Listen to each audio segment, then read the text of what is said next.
Hey everyone, we're going to talk about hot topic number 4, which talks about average rate of change and slope. So we're going to look at question 1. Question 1 talks about an astronaut drops a rock off the edge of a cliff on the moon. So some questions like this one here, number 3, they give you a graph, and 2, a graph. Some questions like 4 and some other ones give you tables. This one gives us a function, an equation. So what I'm going to start off by doing is graphing that. Go to y equals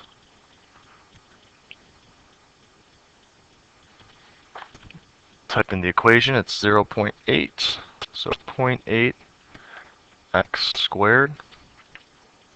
I'm going to then change this to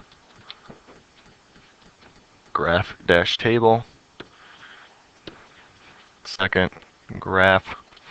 Now I need to get, based on what the question says, they want to know the average speed, so the average rate of change between 5 and 10 seconds. So I'm going to need coordinates for 5 for x values and 10. So I can see 5 on the calculator has 20 as a y value, and then I'll scroll down for 10 and we get 80 for a y value.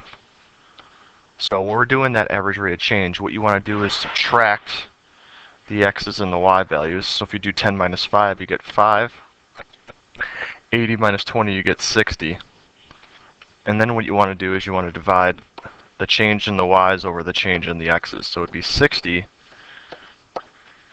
divided by 5. Now you'll notice that a couple of the answers, 80 and 20, were the y values for those times.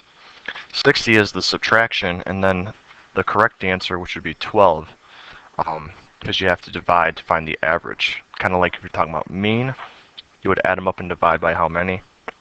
Well, average rate of change is the same thing, because you're trying to figure out the difference from one to the next x value. Now, if you look at one like 3, and we're not going to do all 3 together, but if I wanted to figure out, let's say, the answer for 2, what you should do is take the picture that's given to you, the graph, and do the same strategy that I did for those x values. So you got 1 700 and 1.5 900. Now it doesn't really matter which way you list them, or which way you subtract them. You just got to make sure you do end up dividing y's by x's.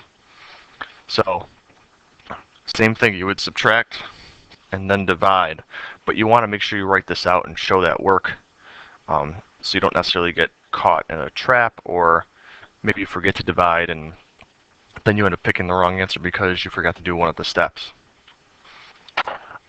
In the case of some of the other questions, say question 7, there it is. Now this one they give us different functions.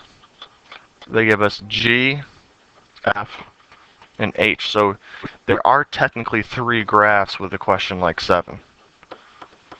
And they want us to list them in order from greatest to least. It says right here. And then, kind of covered up with my marker, for the interval of 0 to 3. So what they're looking for each of these 3 graphs is they're looking for you to find the rate of change by finding the y values for each of these 3 for 0, 2, 3. So if I was to do the graph portion, I'd have 0, 2, and then I'd have 3, and then that's going to be 9. So again, with the average rate of change, you got to make sure you do the subtraction and division. And like I've done for each of these, write out the coordinates like this, then do the subtraction and division. That way you can clearly identify what each of the answers is. Okay? So I hope that helps. There's 8 questions total on this assignment. And I believe I have it set for 5 points for your 4th marking period grade. So when you get finished, make sure you turn it in and we'll go over the answers together.